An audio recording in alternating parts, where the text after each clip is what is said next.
Hello friends, मैं forever business honour corona forever living products की company policy video series के नए video में आपका स्वागत है। दोस्तों, अगर आपने पहले के वीडियोस नहीं देखे हैं तो इस वीडियो के डिस्क्रिप्शन में आपको प्लेलिस्ट का लिंक मिल जाएगा। पूरे प्लेलिस्ट को आप स्टार्टिंग से देखें, तभी आपको आगे के वीडियोस और अच्छे से समझ में आएंगे। फॉरएवर लिविंग प्रोडक्ट्स की कंपनी पॉलिसी वीडियो सीरीज का ये चौथा चैप्टर का ही भाग है। इस वीडियो में हम प्रेफर्ड कस्टमर की 6 महीने की पॉलिसी के बारे में बात करेंगे। बहुत सारे लोग होंगे जो फॉरएवर में जुड़े होंगे और प्रेफर्ड कस्टमर लेवल पर होंगे, उनके लिए यह वीडियो बहुत ही ज्यादा इम्पोर्टेंट है, तो इस वीडियो को पूरा देखिएगा। प्रेफर्ड कस्टमर की 6 महीने की पॉलिसी, जो कि नवंबर 2010 से लागू है।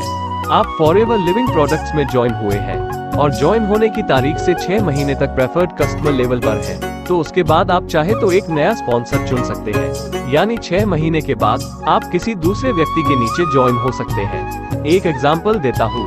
मान लीजिए आप 1 जनवरी 2023 के दिन फॉरएवर में ज्वाइन हुए हैं और 30 जून 2023 यानी कि 6 महीने तक आप असिस्टेंट सुपरवाइजर नहीं बनते हैं, यानी कि प्रेफर्ड कस्टमर रहते हैं, तो 30 जून के बाद यानी कि 1 जुलाई 2023 से आप चाहो तो किसी दूसरे व्यक्ति के नीचे फिर से ज्वाइन हो सकते हैं, यानी आप अपना स्पॉन्सर बदल सकते हैं।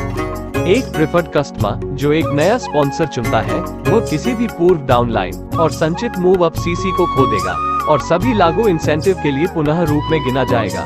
1 अप्रैल 2015 से लागू फॉरएवर बिजनेस ओनर एप्लीकेशन पर सिंगल नेम रिक्वायर्ड की नई पॉलिसी के कार्यान्वयन के साथ अपने मूल फॉरएवर बिजनेस ओनर एप्लीकेशन पर दूसरे आवेदक वाले प्रेफर्ड कस्टमर दूसरे आवेदकों का नाम पूरा होने पर स्वचालित रूप से हटा दिया जाएगा।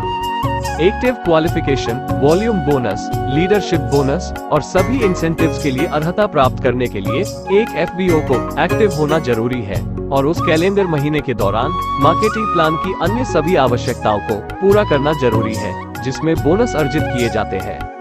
अपनी होम ऑपरेटिंग कंपनी में महीने में एक्टिव माने जाने के लिए एक एफबीओ के पास उस महीने के दौरान होम ऑपरेटिंग कंपनी में कुल 4 एक्टिव सीसी होने चाहिए, जिनमें से कम 1 सीसी पर्सनल आईडी में होना चाहिए और बाकी खुद स्पॉन्सर किए प्रेफर्ड कस्टमर से होने चाहिए।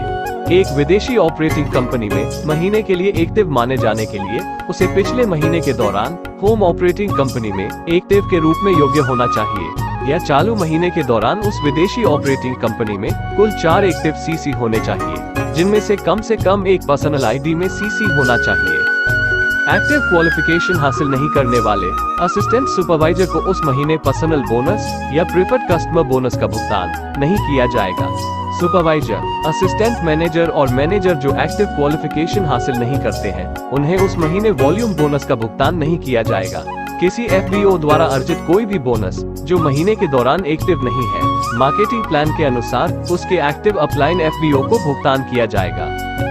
एक एफबीओ जो एक्टिव नहीं होने पर किसी भी बोनस को प्राप्त नहीं कर पाता है, वो अगले महीने एक्टिव एफबीओ के रूप में बिना पूर्वव्यापी आवेदन के फिर से बोनस प्राप्त करने योग्य हो सकता है।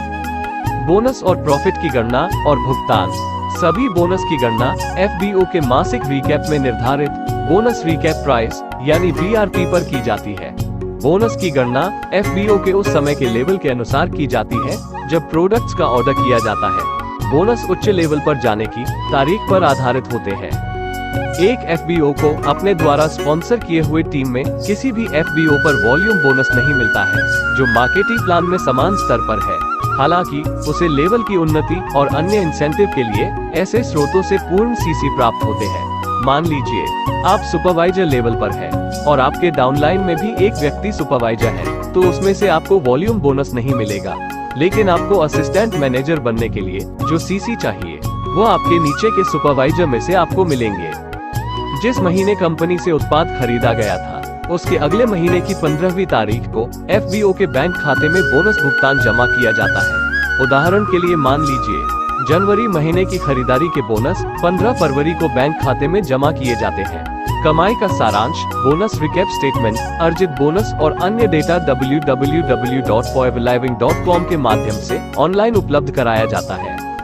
प्रेफर्ड कस्टमर द्वारा की गई खरीदारी पर उत्पन्न लाभ का भुगतान FBO की बोनस राशि के साथ अगले महीने की 15 तारीख को किया जाता है। जिस देश में प्रॉफिट या बोनस अर्जित किए जाते हैं, उस देश के बाहर किसी FBO को किए गए भुगतान पर अर्जित कोई भी थर्ड पार्टी शुल्क या फीस या टैक्स की जिम्मेदारी उस FBO की होगी। फॉरएवर बिजनेस ओनर यानी FBO की 36 महीने की पॉलिसी जो सितंबर 2017 से लागू और नवंबर 2020 में लागू है। एक FBO जिसने लगातार 36 महीनों तक कोई भी प्रोडक्ट्स की खरीदारी नहीं की है, वह अपने सभी स्पॉन्सर किए डाउनलाइनों को खो देगा। उसकी सारी डाउनलाइन उसके अपलाइन FBO के नीचे चली जाएगी। यदि FBO के पास अपनी टीम में पहली लाइन के मैनेजर हैं, तो ये सारे मैनेजर उसके अपलाइन FBO के नीचे चले जाएंगे और उन सभी मैनेजरों को इनहेरिटेड मैनेजर यानी विरासत में मिले हुए मैनेजर कहा जाएगा। इन शॉर्ट, अगर आपको अपनी टीम को नहीं खोना है, तो 36 महीनों में कम से कम एक बार आपको अपने पर्सनल ID में प्रोडक्ट्स खरीदना जरूरी है। तो ये था कंपनी पॉलिसी का चौथा chapter, bonus structure marketing plan. I hope कि आपको समझ में आया होगा। अगर आपको समझ में नहीं आया तो आप इस वीडियो को फिर से देखिए। जब तक समझ में ना आए तब तक देखें। चाहे तो आपके स्पॉन्सर या एक्टिव अपलाइन से पूछें या फिर इस वीडियो में आपका सवाल कमेंट करें। मैं कोशिश करूंगा कि जल्द से जल्द रिप्लाई कर पाऊं। दोस्तों, कैसा लगा यह वीडियो कमेंट करके जरूर बताइएगा। वीडियो को लाइक जरूर करिएगा। इस वीडियो को और कंपनी पॉलिसी सीरीज के प्लेलिस्ट को शेयर कीजिए अपने सभी टीम मेंबर्स को, ताकि वह ज्यादा से ज्यादा सीख सके, उनकी टीम को सिखा सके और अपने बिजनेस को बढ़ा सके।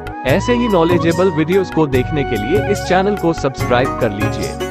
नोटिफिकेशन बेल को ऑन कर लीजिए ताकि आने वाली हर एक वीडियो का नोटिफिकेशन आपको सबसे पहले मिल सके। मिलते हैं दोस्तों अगले वीडियो में। जय हिंद।